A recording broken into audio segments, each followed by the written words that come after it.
Comment réagir et que faire quand on a une vidéo découverte qui explose, qu'on a attendu depuis des mois, peut-être des années pour certains. C'est-à-dire une vidéo qui fait du x10, x20 par rapport à d'autres vidéos qu'on a l'habitude de proposer. On a pour moi deux cas de figure. C'est-à-dire qu'on a une vidéo qui devient virale, mais qui reste dans notre domaine. Donc c'est-à-dire que ça reste notre niche, donc c'est très bien. Et dans le deuxième temps, plus délicat, c'est une vidéo qui devient virale, mais qui n'est pas exactement dans notre niche.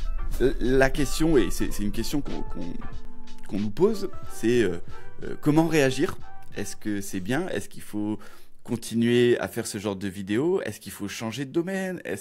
Voilà, plein de questions comme ça. Donc voilà, Sylvain, fais-toi plaisir.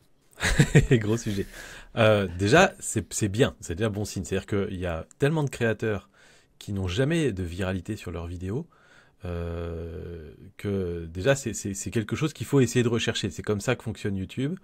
Il y a relativement peu finalement de créateurs qui arrivent à faire grossir leur audience de façon très très très progressive en gagnant, je sais pas, 50 vues par nouvelle vidéo pendant 5 ans d'affilée. Et finalement ils arrivent à 100 000 vues par vidéo. C'est quand même assez rare. La plupart du temps en fait on a une audience fidèle qui est un petit peu toujours la même, et puis à un moment on va avoir un boost de visibilité par de la viralité, et d'un seul coup on va gagner 500, 1000 nouvelles personnes qui seront ensuite fidèles, et ça va monter comme ça par palier. Donc c'est une bonne chose. Déjà de base. Mais évidemment, oui, comme tu le dis, il y a différentes sortes de viralité. Il y a la viralité qui convertit, où vraiment les personnes ont découvert le contenu et se sont dit « Waouh, mais c'est trop bien, où était cette chaîne toutes ces années? Je m'abonne et je sais que je vais aimer les suivantes. » Et il y a la viralité qui convertit pas, qui est la viralité de « Ah, trop cool, c'était très bien, je mets un petit like et puis je pars et je reviens pas. » Et donc voilà, tout ça pour dire que toutes les viralités ne sont pas égales, et Alors, toutes ne vont pas servir vos intérêts. exactement. Donc on va commencer par la viralité attendue et qu'on souhaite à chaque youtubeur, c'est-à-dire, comme tu le dis, hein, ce sont des créateurs de contenu qui vont avoir une chaîne, qui vont faire du contenu régulièrement parce que c'est des bonnes pratiques, mais qui ont pas les résultats attendus, mais qui sont coriaces et qui continuent. Et à un moment, il y a une vidéo, comme je l'ai dit, hein, qui fait x10. Donc, dans ce cas-là, comment doit réagir le créateur de contenu? Alors, on est d'accord, il est content, mais voilà, c'est quoi les bonnes pratiques à faire après avoir eu une vidéo virale qu'on a attendue depuis des mois, peut-être des années pour certains? Ouais, alors première chose, qui peut paraître contre-intuitif, mais c'est de répondre à tous les commentaires de la vidéo. C'est-à-dire que on a l'habitude, nous, de répondre aux commentaires de notre communauté quand on a un nombre de vues relativement stable. Et quand on a de la viralité, d'un seul coup, on se retrouve sous une montagne de commentaires et on peut se dire « c'est trop, allez, cette fois-ci, je prends pas le temps de répondre ». Alors qu'en fait, c'est le moment où vous devriez le faire parce que c'est la fois où vous avez le plus de nouvelles personnes à convaincre. Et donc finalement, tous ces gens qui mettent des messages sous votre vidéo virale, s'ils voient que vous leur répondez, ça va marquer leur esprit, il y a beaucoup plus de chances qu'ils deviennent... voilà, ça vous coûte pas cher en fait de gagner des nouvelles personnes fidèles dans cette configuration-là. Donc il faut prendre ce temps-là, ça c'est important et on le dit pas souvent sur les vidéos virales. La deuxième chose, c'est que vous avez probablement trouvé un truc qui a fait tilt dans la tête des gens. Parce que l'algo, vous savez, hein, l'algo, il n'y a rien de magique. Il n'existe pas vraiment de vidéos qui deviennent virales par hasard aujourd'hui. C'est parce que ça a plu aux gens, soit parce que le sujet a fait cliquer, soit parce que la vidéo était tellement bien faite, ou le sujet est tellement important que les gens sont restés jusqu'au bout, etc., etc. Vous connaissez le truc. Donc, ce qui est important, c'est de réussir à identifier pourquoi cette vidéo est devenue virale. C'est pas toujours facile, mais vous devez absolument le faire, c'est votre job. Et ensuite, essayez de voir si vous pouvez pas répliquer ça au moins une fois ou deux. Généralement, en fait, voilà, dites-vous que votre but avec cette vidéo-là, c'est vous avez un panel de nouvelles personnes que YouTube a identifié pour votre chaîne. Vous devez absolument ne pas les perdre. Vous devez en convertir un maximum. Et pour les convertir, vous savez comment ça marche sur YouTube. Il faut que ces personnes regardent une deuxième ou une troisième de vos vidéos. Donc certaines de ces personnes-là vont aller voir d'autres vidéos de votre chaîne et vont s'auto-convertir toutes seules. Mais la plupart des gens vont juste regarder cette vidéo et puis plus rien après. Et donc en fait, ils vont attendre que YouTube leur suggère la nouvelle vidéo que vous avez postée. Et si celle-là est complètement différente, bah, il y a des chances que soit ils cliquent pas, soit ils soient pas convaincus et ils repartent. Donc en fait, généralement, c'est bien de faire une petite série de 2-3 vidéos qui soit abordent un peu le même sujet, soit un sujet un petit peu en parallèle, soit un angle un peu pareil, un peu sur la même mécanique, pour essayer de convertir les gens derrière. Mais il ne faut pas en faire non plus 10 d'affilée. Parce qu'après, il y a le deuxième risque qui est de s'éloigner de sa ligne éditoriale. C'est un peu sur ça que je t'attendais, c'est-à-dire que on est d'accord, comme tu l'as dit, il faut déjà identifier pourquoi elle a fonctionné. Est-ce que c'est l'angle, le sujet, ou est-ce que c'est le format? Parce que c'est vrai qu'on a aussi des créateurs de contenu qui font des tests, et nous on encourage en tout cas les petites chaînes à faire des tests sur différents formats, différentes façons d'écrire et d'amener ces vidéos. Et c'est important de savoir si c'est le format ou l'angle. Et donc c'est très important de noter ça, c'est que effectivement je pense que c'est intéressant quand vous sentez que c'est l'angle, le sujet qui a intéressé, et ça je pense que tu l'as très bien résumé. Lisez les commentaires, hein. Lisez les commentaires. Vous allez comprendre d'où vient cette viralité et pourquoi la vidéo a plu à une audience. Comme tu le dis, c'est, je pense, le meilleur move à faire, c'est de se dire, OK, j'ai un sujet, j'ai un angle qui a plu. Qu'est-ce que je pourrais ajouter à ce sujet pour rester plus ou moins dans la même thématique et pour pouvoir un peu consolider cette base de nouveaux abonnés. C'est un peu ça que tu es en train de dire. Oui, ouais, alors c'est pas toujours évident d'identifier si s'il faut rester dans la même thématique, ou si c'est le format, ou si c'est... alors, prenons un exemple. Je sais pas si c'était lui qui nous avait ramené, mais prenons l'exemple de la chaîne de Nibor. Voilà, on a discuté avec Robin hier, qui est le créateur derrière la chaîne Nibor, qui explose littéralement depuis quelques mois. Moi, je lui ai fait la remarque, je lui ai dit, je crois que c'est la première fois de ma vie, quasiment, sur YouTube, où après 3 vidéos, je suis conquis. Après 3 vidéos, je sais que je clique sur n'importe quelle vidéo que tu sors, parce que j'adore vraiment ta façon de présenter les choses, etc. Donc, en fait, j'adore le mix. Chez lui, c'est ça, c'est le mix entre un sujet pop culture, mais très très grand public, type Seigneur des Anneaux, Harry Potter, etc. Et surtout, la façon dont il la traite. Il y a toujours de l'humour, on se marre, on apprend des trucs. Il y a le bon mix à l'intérieur. Et donc, en fait, si sa première vidéo qui a fonctionné était sur Harry Potter, je crois, ça veut pas dire qu'il faut que les autres soient forcément sur Harry Potter. S'il avait étudié le truc, il se serait pas dit, c'est pas... Enfin, certains créateurs se diraient, c'est parce que c'est Harry Potter, donc je vais faire que des vidéos Harry Potter. Or, c'est pas ce que lui a envie de faire, c'est pas sa vocation. Et donc, en fait, lui, il est assez malin, et puis il connaît bien YouTube depuis longtemps, c'est pas sa première chaîne, pour avoir compris que c'est le sujet pop culture grand public, pris sous un certain angle de le méchant, en fait, c'est un peu un fragile, quoi. Et donc, cet angle-là, il a bien plu parce que ça surprend. Et du coup, il se dit, ce petit format-là, je prends le méchant, je montre comment il est fragile, et je fais de l'humour là-dessus, tout en documentant. Bah en fait, ça me permet de traiter plein de sujets différents. Et donc, il réplique ça à chaque vidéo, et ça refait viralité sur viralité sur viralité. Et sa chaîne, elle explose. Je crois qu'il fait plus de 200 000 vues par vidéo en ce moment. Et donc, c'est génial, et tant mieux pour lui. Mais parce qu'il a réussi vraiment à avoir cette finesse dans l'analyse que peuvent ne pas avoir des créateurs qui font du contenu depuis 5 ans, qui ont leur petite vidéo pépère et qui d'un seul coup ont une vidéo virale, et ils peuvent se tromper dans l'analyse et se dire « Ah celle-là, c'est la première fois où j'ai pas écrit de script, par exemple. » Et il se trouve que c'est celle qui a marché, donc je vais arrêter d'écrire des scripts.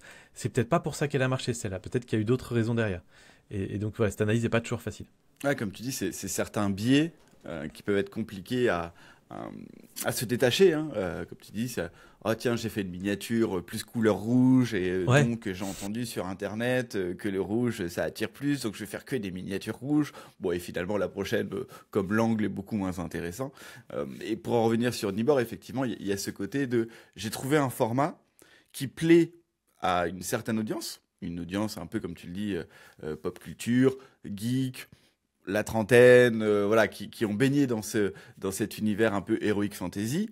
Et il y a aussi ce que lui, parce que on le connaît personnellement, lui, il a toujours rêvé de faire un format un peu d'humour où il peut se mettre en scène. Si je dis pas de bêtises, il adorerait, il aimerait être acteur. Donc il y a ce côté, il a envie de faire plaisir à son audience tout en se faisant plaisir. Et ça n'a pas été facile pour lui, attention, hein, parce que, alors oui, on aime bien dire que sa chaîne explose, mais tu l'as souligné, il a une grande connaissance de YouTube, ça fait des années qu'il fait des tests aussi, hein, et c'est pour ça que c'est toujours important de le rappeler. Il y a eu beaucoup d'échecs avant. C'est pas sa première chaîne. Il y a eu beaucoup d'échecs avant, et les échecs sont juste des marches vers le succès. Et donc lui, là, voilà, il a trouvé un format qui lui permet d'être beaucoup plus serein et d'envisager la suite déjà plus facilement, parce que ça lui ouvre beaucoup d'autres sujets. C'est le format. Par contre, comme on parle un petit peu de ça, il y a ce côté, j'aimerais bien qu'on en parle, c'est beaucoup moins algorithme, beaucoup moins YouTube, voilà. C'est plutôt le côté pression du résultat. Parce que ça, on le voit avec, encore plus avec Robin, c'est-à-dire comment aujourd'hui, quel conseil en tout cas toi tu pourrais donner pour toutes les personnes qui d'un coup ont une vidéo virale et qui se posent énormément de questions et qui se mettent énormément de pression sur la prochaine. Parce que imaginons, tu fais des vidéos qui font 5000 vues, 2000 vues, 3000 vues, voilà, un score qui est honorable, hein, on va pas, en tout cas moi j'ai rien contre ça, et tout d'un coup tu as une vidéo qui fait 100 000 vues, tu as forcément cette pression de te dire, ok, la prochaine, elle doit être parfaite, et c'est très important, je dois refaire 100 000 vues.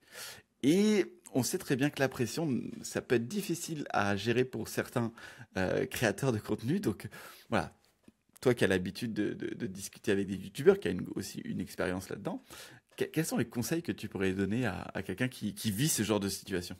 C'est c'est chaud, mais c'est super intéressant parce que c'est vraiment un sujet psychologie du youtubeur Oui. que j'aime bien du coup. Parce qu'en fait, il y a plusieurs pressions différentes en même temps. Celle dans laquelle j'arrive à me détacher moi, à titre personnel, plus facilement, c'est celle du nombre de vues. C'est-à-dire que quand j'ai une vidéo qui fait, tu vois, vidéo Vilebrequin, elle doit être à 170 000 vues, la vidéo suivante, je ne me disais pas qu'il fallait que je fasse une vidéo à 100 000 vues, je m'en foutais.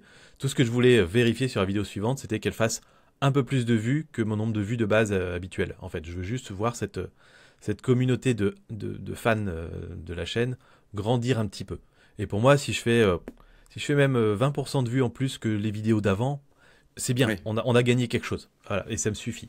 Mais tout le monde n'est pas dans ce cas-là. Il y a certaines personnes qui disent, oh, ça y est, maintenant que j'ai fait 100 000 vues, il faut que je fasse 100 000 à chaque fois. Et ça, c'est un vrai piège parce que la recette pour être déçu quasiment à tous les coups. Parce que la viralité est quelque chose de très peu réplicable. Sauf si on s'appelle Robin, encore une fois, mais pour la plupart des gens, c'est difficile de répliquer à chaque fois. Il y aura toujours un moment où il y a un truc qui va moins bien marcher, et il ne faut pas que vous en soyez déçus. Donc ça, c'est une chose, mais c'est la plus simple à comprendre, je pense, celle-là. Après, il y a une deuxième pression dont on parle beaucoup moins, je pense, qui est celle de notre perception de l'algorithme. On se dit, ces 100 000 personnes là qui ont vu cette vidéo, YouTube va forcément leur montrer ma prochaine vidéo. Et donc je vais avoir tellement de gens qui ne sont pas déjà convaincus par mon contenu, etc., qui vont voir ma nouvelle vidéo, que je peux pas me planter. Il faut qu'elle soit vraiment parfaite, il faut qu'elle soit nickel, parce que c'est ma seule chance de les... En fait, on a ce sentiment que c'est notre seule chance de les convaincre, et que si jamais on se rate là et qu'ils cliquent pas ou qu'ils regardent pas, on les perdra à tout jamais. C'est vraiment l'impression qu'on a. Et même moi, qui sais que c'est pas le cas, je l'ai quand même, ce sentiment, tu vois. C'est vraiment bizarre. C'est un truc vraiment étrange. C'est l'impression de la seconde chance, tu vois. C'est notre deuxième chance de les convaincre, et après c'est tout, quoi. Et celle-là, elle est vraiment dure, et c'est celle-là que je trouve qui fait beaucoup procrastiner, ou revoir 10 fois ton script, ou te dire, ah mais attends, ce projet-là de vidéo, il n'est pas suffisamment ambitieux, ou bien les petits formats communautaires que je faisais avant, je les garde, je les referai plus tard une fois que j'aurai convaincu ces gens. Et du coup, on se retrouve avec des chaînes qui font des pauses de 2 mois parce qu'ils n'ont pas fait le truc parfait. Et c'est un vrai piège, quoi, et un piège dans lequel je tombe moi-même. Donc, tu vois, je le comprends. Oui. La réalité des algos, c'est qu'aujourd'hui, ils savent très très bien distinguer. Vous pouvez très bien, je sais parce qu'on l'avait fait sur une chaîne d'un client, vous pouvez faire une vidéo qui fait plus de 100 000 vues, et la vidéo suivante faire moins de 1000. Vous pouvez faire une vidéo suivante où en fait, non, YouTube ne la montre pas à tout le monde, parce que dès les premières personnes, YouTube voit que les stats sont pas bonnes, et YouTube arrête de la montrer. Et si la vidéo suivante, elle marche pas non plus, elle va à nouveau faire 200-300 vues, mais si la vidéo d'après, elle est très bonne, YouTube va les retrouver les 100 000, hein. YouTube va les retrouver très très vite et va leur reproposer la très bonne vidéo en fait. Donc c'est pas grave. Et YouTube prend vraiment, traite chaque vidéo l'une après l'autre. Et YouTube garde en mémoire le fait que c'est bon, ces 100 000 personnes là, un jour, ils ont cliqué, ils ont aimé cette vidéo. On peut, si les stats sont bonnes, aller les rechercher. Donc c'est de toute façon un truc qui est bon. Et alors je sais pas s'il y a un critère de temps, mais on peut imaginer que, on va dire, YouTube va garder en mémoire un peu cette audience réserve pendant 6 mois, 1 an, quelque chose comme ça. Même si c'est pas aussi simple que ça, mais globalement, c'est ça qu'il faut retenir. Ouais, donc, comme tu dis, il y a aussi ce côté, on en avait parlé dans un autre épisode, ce côté un peu perfectionniste de ça y est, j'ai la pression, donc je veux que les choses soient parfaites. Et on sait très bien que ça peut être très dur à gérer pour certains, ce côté d'améliorer chaque petit détail en pensant que c'est ça qui va faire le succès de la vidéo. Et pour résumer un petit peu ce que tu dis, tu as aussi deux manières de réfléchir par rapport à ton parcours sur YouTube. Je m'explique.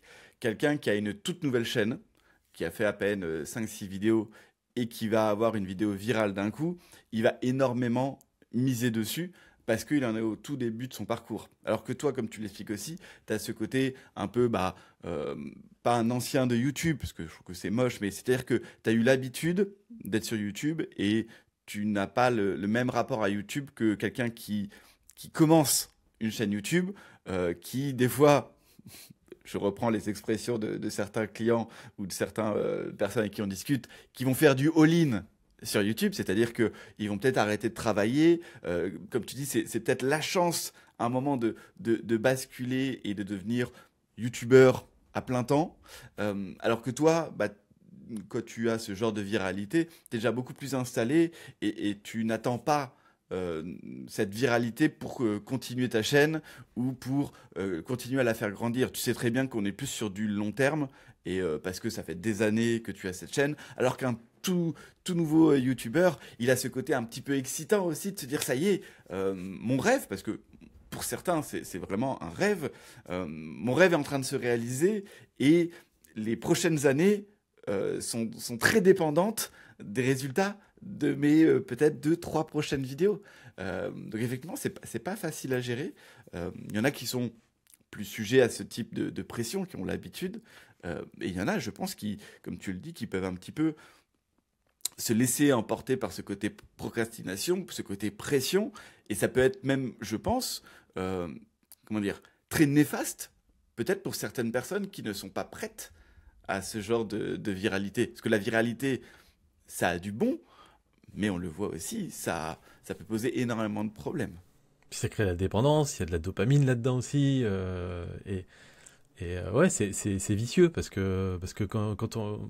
Pareil, je vois avec un autre client aussi qui a une chaîne qui marche très très bien, qui fait des vidéos sur lesquelles il travaille beaucoup, qui est pourtant établi depuis longtemps. Sa chaîne YouTube pas forcément établie depuis longtemps, mais c'est quelqu'un qui est âgé, qui a son travail, enfin voilà, et qui a l'habitude de faire des vidéos qui font 50, 100 000 vues ces derniers temps. Et même s'il me dit, je sais que la prochaine vidéo n'est pas sur un sujet qui va devenir viral, c'est pas très grave, etc. La vidéo fait 10 000 vues, dans un certain sens, il a un peu le seum quand même, tu vois, en disant, j'ai l'impression que je l'ai raté.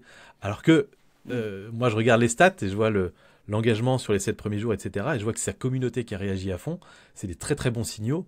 Et sa communauté, clairement, elle a bien grossi grâce à toutes ces dernières vidéos virales. Et donc, même cette vidéo qui a fait, entre guillemets, que 10 000 vues, c'est des très bons signaux. Mais on reste un petit peu, on associe un peu le nombre de vues à une réussite ou un échec quelque part. Enfin bref, je digresse. J'aime beaucoup l'analogie que tu as fait sur le fait qu'il y ait deux... Enfin, pas l'analogie, je vais faire une analogie, moi. Mais j'aime beaucoup le fait qu'il y ait effectivement deux façons de créer du contenu différentes entre ceux qui démarrent et qui ont de la viralité très vite et ceux qui sont là depuis longtemps et qui ont trouvé d'autres moyens de se satisfaire de leur chaîne YouTube. Et je ferai du coup un parallèle avec la création d'entreprise. Une chaîne ancienne qui a déjà eu des mini-viralités, qui a construit son audience, etc., et qui d'un seul coup a une vidéo qui fait 100 000 vues, c'est un peu l'équivalent d'une entreprise qui est établie, qui a ses clients, etc., et qui un jour va avoir un relais dans la presse, et d'un seul coup, beaucoup de projecteurs sur elle. Cette boîte-là, elle va pas d'un seul coup paniquer et se dire ça remet tout en question, elle va juste se dire super, c'est l'occasion de grossir un peu, on sait comment on va capitaliser là-dessus, etc. Donc c'est presque rationnel en fait comme réaction. Alors que de l'autre côté, on a presque plus un profil start-up finalement, de quelqu'un qui se dit je teste le marché, je teste des trucs au début, oh, il y a de la viralité, donc j'ai le potentiel de faire un truc énorme là. Donc soit j'y vais à fond, j'y vais all-in, donc all-in ça peut vouloir dire effectivement, je quitte mon job, je passe tout mon temps dessus, ou je commence à déléguer, je m'entoure de personnes qui peuvent m'aider à accélérer sur le truc. Mais ça veut dire investir, donc prendre des risques, c'est-à-dire que tout le monde n'y arrive pas derrière, quoi. Il y en a qui se plantent et il y en a qui y arrivent. Et c'est vrai que moi, je vais avoir plus de mal à parler à cette audience-là parce que je suis pas comme ça, moi, de base. Je suis pas quelqu'un qui aime prendre des risques ou qui a un profil vraiment start-up. Mais du coup, j'imagine que la pression est encore très très très différente. C'est encore autre chose. Parce qu'on se dit... on en a cela dit, des clients comme ça qui viennent nous voir et qui disent moi j'ai besoin d'atteindre les 100 000 abonnés au bout d'un an, sinon j'arrête tout. Oui. Et du coup, je respecte beaucoup les gens qui arrivent à se mettre dans cet état d'esprit-là. Ouais, j'aime bien. Je sais pas, c'est des bons profils. Je tourne en rond là. Vas-y.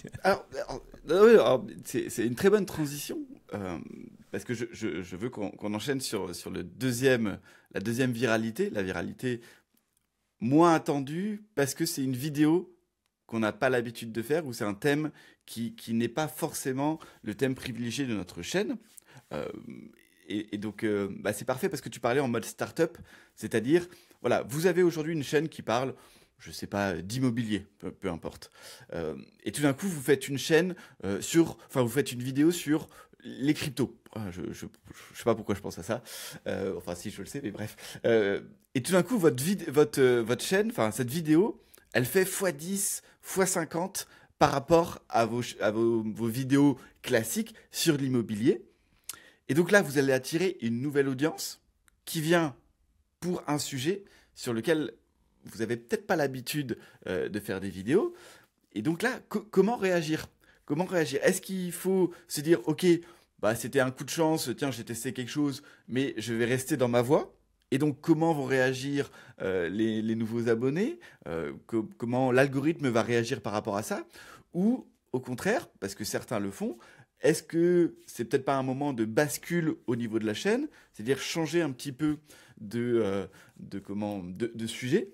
Alors, si je t'en parle, c'est parce que j'ai vu dernièrement, je sais pas si tu connais Théodore, un youtubeur un petit peu divertissement qui travaillait beaucoup avec Joyka et le Lot. Et en fait, c'est un jeune qui rêve d'être connu depuis qu'il est tout petit. Et en fait, lui, son principal, comment dire, son thème principal, c'était la musique. Il s'est fait connaître en faisant des parodies sur YouTube. Et en fait, le côté YouTube a pris le pas sur le côté musical. Et il s'est retrouvé donc à faire une chaîne divertissement qui a très bien fonctionné, hein, plusieurs millions d'abonnés. Et il a fait un move là il y a quelques mois où en fait il s'est rendu compte qu'il était parti dans la mauvaise voie par l'appât, l'appât du gain de YouTube et de ce côté de ok, je fais plein d'abonnés en faisant des vidéos YouTube, je vais devenir YouTubeur. Et finalement, il s'est dit, bah non, c'est pas ça que je veux, je suis parti de la mauvaise direction. Donc il a tout supprimé, il a arrêté pendant des mois pour se concentrer sur la musique et faire un album. Donc c'est pour ça que ça me fait penser à ce genre de réflexion que peuvent avoir les gens, c'est ok, je fais une vidéo qui n'est pas du tout mon domaine, est-ce que je dois aller à fond dessus ou je dois tenir le cap et toujours garder mon domaine? D'accord. Ouais, c'est encore différent parce que lui, du coup, il met dans la balance d'un côté créer des vidéos YouTube et d'un autre côté faire sa passion, vivre de sa passion. Ouais, C'est encore différent de c'est ceux encore qui différent. Ouais. créent des vidéos sur un sujet qui les passionne et puis on fait une vidéo sur un autre sujet qui a décollé. Alors moi j'ai un autre exemple, c'est Charles Chillet, Mm. j'avais bossé avec lui pendant quelques temps, qui lui était, alors c'était pas le Lot, lui c'était la Redbox, il était à la Redbox, Mm. et donc lui vidéaste, il fait plein de super vidéos sur le contenu production vidéo pour les professionnels, etc., vidéo et photo. Et il se trouve que du coup, comme il était à la Redbox, il avait fait des contenus avec Amixem, avec Cyril MP4 et tout. Et sur sa chaîne, les contenus avec Amixem faisaient 10 fois plus de vues que les autres. Et c'était une Mm. vraie problématique. Et il disait, j'ai bien conscience que YouTube fait partie aussi de mon modèle économique pour aller chercher des sponsors, des trucs comme ça. Mais d'un autre côté, je dois garder mon image de professionnel de la vidéo, etc. Et quand je fais le con avec Amixem, ça fait beaucoup de vues, c'est bien pour les sponsors, mais j'abîme mon image de professionnel de la vidéo à côté. Comment j'équilibre un peu les deux? Et c'était assez difficile. Et en fait, l'état d'esprit dans lequel il faut se mettre à ce moment-là, pour revenir sur ton exemple du gars de l'immobilier qui parle de crypto, d'un seul coup, vous avez deux façons de réagir. Soit vous vous dites, peu importe, moi c'est tout pour, soit tout pour l'argent, soit tout pour la gloire, soit tout pour devenir youtubeur. Et dans ce cas-là, vous dites, je prends le virage, je parle plus que de crypto parce que je sais que peu importe le sujet, moi je veux y aller, je veux devenir super célèbre, super famous. Mm. Et si vous avez cette force-là en vous, tant mieux. Moi je l'ai pas perso, mais si votre motivation première n'est pas autour du sujet qui est traité, mais autour des résultats que ça peut apporter, allez-y à fond. Prenez le nouveau sujet, allez-y à fond. Le cas le plus courant qu'on a, c'est généralement effectivement quelqu'un qui a fait un pas de côté, parce qu'ils sont intéressés par d'autres sujets, ils ont voulu tester, etc. Et donc dans ce cas-là, je reviens toujours à la même chose, c'est comment on peut convertir cette nouvelle audience. Et donc, la pire façon de convertir, c'est de dire j'ai fait ma vidéo crypto qui est devenue virale, je refais une vidéo immobilière comme avant, c'est ma vidéo suivante, puis je repars exactement sur ce que je faisais avant. Là, vous doutez bien que sur 1000 personnes qui vous ont découvert sur la vidéo crypto, il y en a peut-être, j'en sais rien, une ou deux qui vont peut-être se dire « Oh bah il se trouve que finalement la façon dont il parle de l'immobilier, ça me plaît aussi éventuellement. » Et donc c'est plutôt une très, très mauvaise façon de faire. Évidemment, parler que des sujets crypto dans lesquels vous n'êtes pas spécialiste en plus et tout, c'est pas forcément une bonne idée non plus, parce que vous allez avoir peur aussi de perdre votre cœur d'audience que vous aviez construit sur l'immobilier, qui peut-être vous achète des prestats ou des trucs comme ça. Et donc, comment on convertit les deux ? Généralement, c'est en mixant les sujets. Et donc, probablement faire une vidéo sur... alors, la crypto et l'immobilier, il y a sûrement un ou deux sujets à traiter qui peuvent mixer les deux. Un lien, ouais. Je sais pas, peut-on investir des bitcoins pour acheter un appartement ? J'ai acheté un appartement en bitcoin. Voilà, on mixe un petit peu les deux. Comment on amène cette audience qui est intéressée par la crypto à s'intéresser à notre passion qui est l'immobilier. Et donc en fait, souvent le bon move, c'est de garder le focus principal sur les vidéos suivantes sur le sujet qui est devenu viral. Donc faire des titres très crypto et dans la vidéo, amener les gens à s'intéresser à l'immobilier. Donc vous pourriez même faire un truc du style, je sais pas moi, j'ai trouvé l'investissement crypto le plus rentable de 2024. Donc ça ressemble à une vidéo 100% crypto. Et au bout de 20 secondes, vous expliquez que c'est un truc dont personne ne parle, mais en fait, acheter un appartement avec du bitcoin, c'est trop bien parce que si et ça. Et après, vous parlez majoritairement d'immobilier. Et vous aurez au moins fait cliquer cette audience, vous leur aurez donné une bonne raison de s'intéresser à l'immobilier, et après, vous pouvez pitcher votre chaîne correctement en disant moi, je vais parler d'immobilier, des fois avec de la crypto, des fois avec d'autres choses. Si ça vous intéresse, allez-y.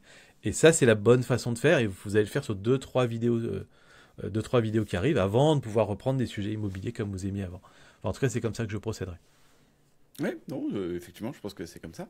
Après, nous, on connaît certaines personnes qui sont aujourd'hui, qui ont du mal parce que ils ont une vidéo virale qui drive les vues et les abonnés de leur chaîne, mais qui n'est pas vraiment dans le thème. Et ils ont du mal avec cette vidéo parce que elle est toujours en top, en recherche, ou la vidéo la plus vue chaque mois de leur chaîne, alors que ça fait peut-être 6 mois, 1 an qu'elle a été publiée.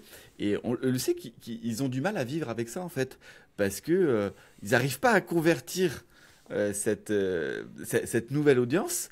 Et ils ont l'impression, alors là, je vais parler aux spécialistes de l'algo, ils ont l'impression que ça tue leur chaîne parce que YouTube ne met en avant que cette vidéo et donc attire à chaque fois, chaque jour, chaque mois, une audience qui ne va pas être du tout intéressée par tout le reste de la chaîne.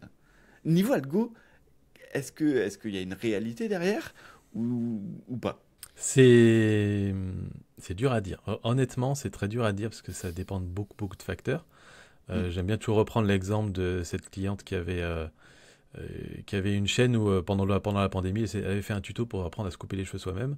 Cette vidéo est devenue ultra virale, plusieurs centaines de milliers de vues, et elle continuait de driver, je ne sais plus exactement combien c'était, mais 5 ou 10 000 vues par mois. Alors qu'à côté, elle avait décidé de faire des vlogs qui n'avaient rien à voir. Et donc, elle publiait 3 vidéos par semaine de vlogs qui faisaient 50 vues. Et donc, elle avait peut-être moins de 1000 vues par mois sur les vlogs. Et elle avait plus de 10 000 personnes qui venaient et qui s'abonnaient parce qu'ils avaient appris à se couper les cheveux. Et c'est vraiment un cas extrême où c'est la première fois où je lui ai dit, là, je pense qu'il faut qu'on teste de mettre ta vidéo en non répertorié et voir ce que ça fait sur l'engagement des nouvelles vidéos et est-ce qu'on voit qu'on arrive à construire un truc parce que ça ne prenait pas, la sauce ne prenait pas sur ces nouvelles vidéos. Et donc, si c'est aussi massif que ça, on peut imaginer que peut-être ça peut pénaliser un petit peu les stats de visionnage sur ces nouvelles vidéos parce que tous les mois, il y a peut-être 1000 nouvelles personnes qui découvrent cette chaîne et que YouTube teste probablement les nouvelles vidéos auprès de ces gens-là et qu'à chaque fois, ils répondent pas.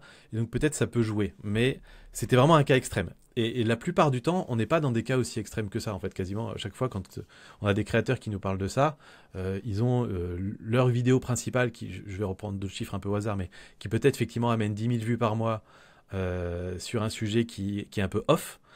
Mais leurs vidéos actuelles génèrent elles-mêmes 5 ou 10 000 vues par mois de toute façon. Et donc, YouTube sait très bien quelle est l'audience qui aime ces contenus, elle sait à qui recommander, etc. Donc, dans ce cas-là, il n'y a pas de raison de l'enlever. Mais après, sinon, j'ai une recommandation qui est relativement simple. C'est Alors déjà, il faut la mettre en non répertorié pendant quelques temps et la remettre en public après. Et de ce que j'ai pu voir, on l'a pas fait encore des centaines de fois, hein, mais les quelques fois où on l'a fait, la viralité revient après. Donc on perd pas la viralité si on la met en non répertorié, parce que ça peut être un risque. Ouais. Donc ça peut être un test, vous faites le test, vous voyez un peu si ça change quelque chose. Ça c'est une chose. Et après, tout dépend en fait de ce que vous apporte cette ancienne vidéo. Est-ce que vous êtes une chaîne qui dépend énormément des revenus AdSense, ou bien est-ce que sur cette vidéo il y a de l'affiliation, je sais pas quoi, et que ça vous ramène du cash? Dans ce cas-là, c'est vachement dur quand même de cliquer sur le bouton mettre en non répertorié. Est-ce que ça vous amène juste des vues, des abonnés? Si ça vous amène juste des vues et des abonnés et que ça vous amène peanuts par rapport à votre entreprise ou par rapport à votre modèle économique, bah ça vous coûte pas très cher de la mettre en non répertorié. Donc dans ce cas-là, faites-le, puis vous voyez ce que ça donne derrière, quoi. Mais je peux pas aujourd'hui dire avec certitude c'est ça qu'il faut faire quand vous avez une vidéo virale qui est un peu différente de ce que vous faites, parce que voilà. Alors sinon, et si on veut vraiment essayer d'être malin, mais on n'y arrivera pas à tous les coups, c'est de se dire bah comment j'arrive à faire une deuxième vidéo qui serait parfaite pour cette audience qui arrive de cette vidéo-là et qui va convertir sur mes contenus actuels justement et qui va faire le lien entre les deux, en espérant que cette nouvelle vidéo soit toujours mise en suggestion à côté et qu'une partie de l'audience clique dessus et soit convertie. Mais c'est vraiment jamais une évidence. Vous pouvez mettre des chances de votre côté en vous disant que cette nouvelle vidéo, vous allez la mettre dans la description en disant si vous avez aimé cette vidéo, allez voir celle-là. Vous la mettez en écran de fin, vous la mettez en fiche, vous la mettez en commentaire épinglé pour essayer de créer cette connexion entre les deux et qu'un maximum de gens cliquent. Et voilà, ça peut être une stratégie si vraiment vous voulez pas la mettre en non répertorié. Ok, bon bah que de bons conseils. En tout cas, pour résumer, de mon point de vue, je pense que vous devez chercher une vidéo virale sur votre chaîne. Vous devez tout faire idéalement pour qu'elle soit dans votre domaine. C'est vraiment le move à faire. Même si les prochaines ne feront pas toujours les mêmes stats, mais c'est important pour certains types de chaînes en tout cas, d'avoir ce que nous on appelle cette vidéo découverte. Hein. Donc la vidéo découverte, c'est celle qui va beaucoup plus loin que votre audience et c'est celle qui va aller chercher une nouvelle cible, une nouvelle audience. Et ça, c'est bon pour une chaîne. Hein. On le répète peut-être pas assez, mais une chaîne qui veut fonctionner sur le temps, qui veut se développer, ne doit pas faire que du contenu pour son cœur de communauté. Vous devez aller chercher toujours plus loin. Et même idéalement, pour 80% des vidéos, vous devez vous dire comment je vais chercher une nouvelle audience, tout en stabilisant la nouvelle. Mais bon, normalement, la nouvelle... Enfin, en tout cas, non, je veux dire, tout en stabilisant l'ancienne communauté.